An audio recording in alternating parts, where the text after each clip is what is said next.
వెంకాపూర్లో రైతులతో మాటాముచ్చట కార్యక్రమంలో పాల్గొన్న బోధన్ ఎమ్మెల్యే పొద్దుటూరు సుదర్శన్ రెడ్డి ఈ సందర్భంగా వారికి ప్లాట్ఫామ్లు నిర్మింపజేస్తామని హామీ ఇచ్చారు. ఆయన మాట్లాడుతూ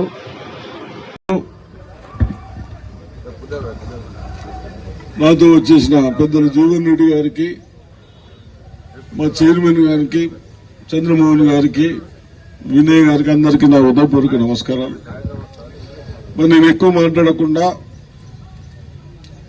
మనం అందరం కష్టపడి ఏదైతే పండించిన పంటలని వాళ్ళందరూ తిని కనీసం మన కనీస సౌకర్యాలు కూడా చెయ్యని దద్దమ్మలు తయారైనరు ఈ ప్రభుత్వాల్లో. సెంట్రల్ గవర్నమెంట్ లో చెప్తా ఉన్నారు కేవలం వ్యవసాయం మీదనే 52%, 52% రెవెన్యూ వస్తా ఉందని.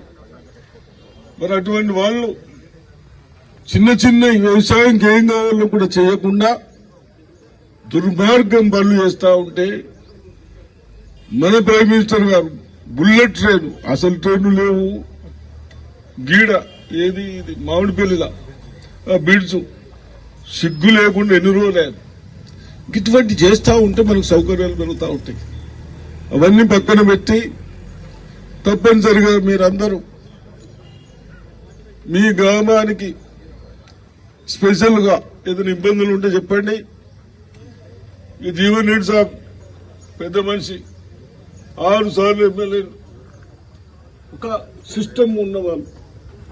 ఇప్పుడు మనమేమో సిద్ధం లేదు, మన లేదు, ఓళ్ళు లెక్క మాటలు చెప్తా వాళ్ళ ఓటు వేసుకుంటాం. మనం వేస్తున్నంతసేపు సంతోషం ఉన్నది కానీ 5 ఏళ్ళు బాధపడతా ఉన్నాం. దయచేసి అట్లా మళ్ళీ ఓటేసేటప్పుడు వాళ్ళు 5 ఏళ్ళు మనని పాలించేవాడు, మన పనులు చేసేవాళ్ళు కొద్దిగా ఆలోచించి, నేను మీకు చెప్పేంత పెద్దోళ్ళు కాదు కానీ అయినా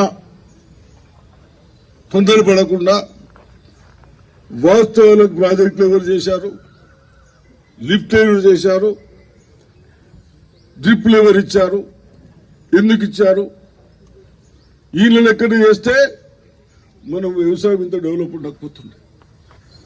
ఇవన్నీ మీరు బాగుండాలి, కార్మికులు బాగుండాలి. కొడుకు ఏ వ్యవసాయం ఉండదు, ఏముండదు, హోటల్ నడిపిస్తా ఉన్నాడు. ఆ నడిపించిన వాళ్ళకి కూడా ఆటో నడిపించుకుంటాడు. వాళ్ళందరూ మనం పండించిన పంటకు మనం అమ్మినందుకు అన్ని బిజినెస్ నడుస్తా ఉన్నాయి. కేవలము మన రైతు కష్టం మీద అందరం బతుకుతున్నాం. అటువంటి వాళ్ళని ఏం అడుగుతలేరు. వాళ్ళు వ్యవసాయం చేయడానికి సౌకర్యాలు, నీళ్లు, డ్రిప్లు, పండించిన పంటకు గిట్టుబాటు ధరలు, ఈ పుణ్యాత్ములు వచ్చారు. Thanks for watching. Like, share and subscribe.